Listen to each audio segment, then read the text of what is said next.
So now we are going to move to Dr. Morty Razavi, who's going to be presenting on a UBE3A assay, a biomarker, as we talked about earlier, a potential biomarker that we're looking at to measure UBE3A levels in the CSF. Morty.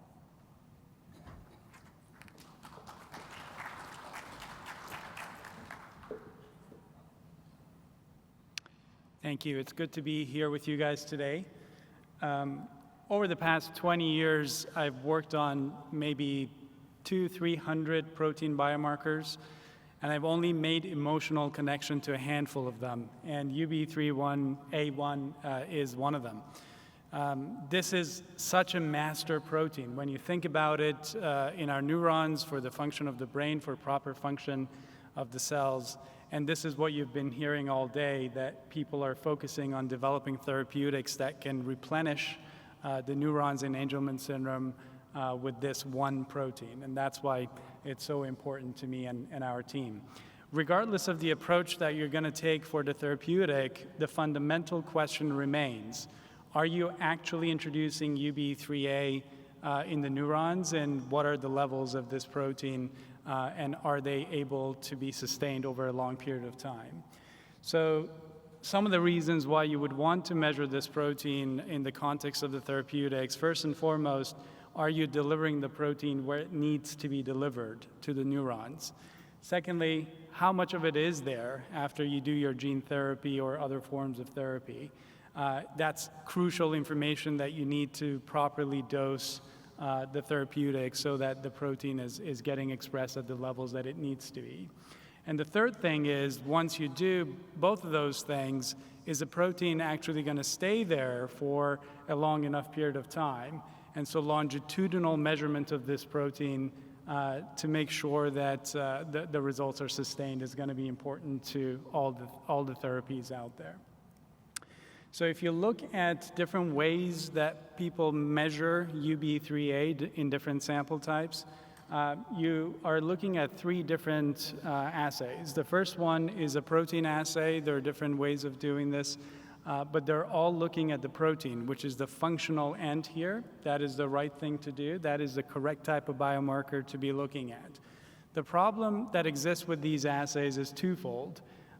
There are such low levels of this protein in the neurons and in CSF that sometimes you're making a mistake. Am I really measuring the correct thing? And so the sensitivity of these assays is usually where the challenge is.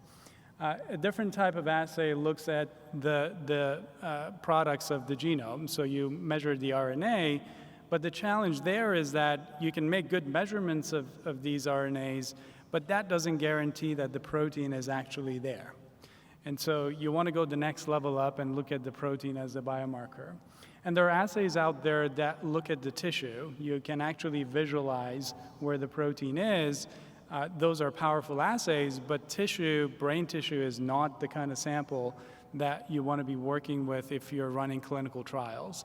You ideally want to have an assay that works in a surrogate matrix like the CSF, and that's why, thanks to your donations and under leadership of Allison and Jennifer, we started developing a gold standard assay that is sensitive enough to be able to quantitate UBE3A in CSF of Angelman syndrome patients, especially in support of all the ongoing clinical trials. So that work started about 18 months ago, and we've successfully developed this gold standard assay. You're seeing some measurements that we've made in actual Angelman syndrome CSF samples that we have received. And we've determined the levels in these samples to be on the level of femtograms per mil. The way to translate that to a lay audience is that that's reminiscent of looking at a bee on a flower on a lily pad in a pond all the way from the space station, and you're doing that with your naked eyes. So that's the level of sensitivity we've been able to accomplish with this assay. The next levels are, now that this tool is available to the community, we're going to start answering some important biological questions. For example, is UBE3A neuronal or not? So we're working with the community to get proper sample types, including age-matched neurotypical samples, to answer these kinds of biological questions.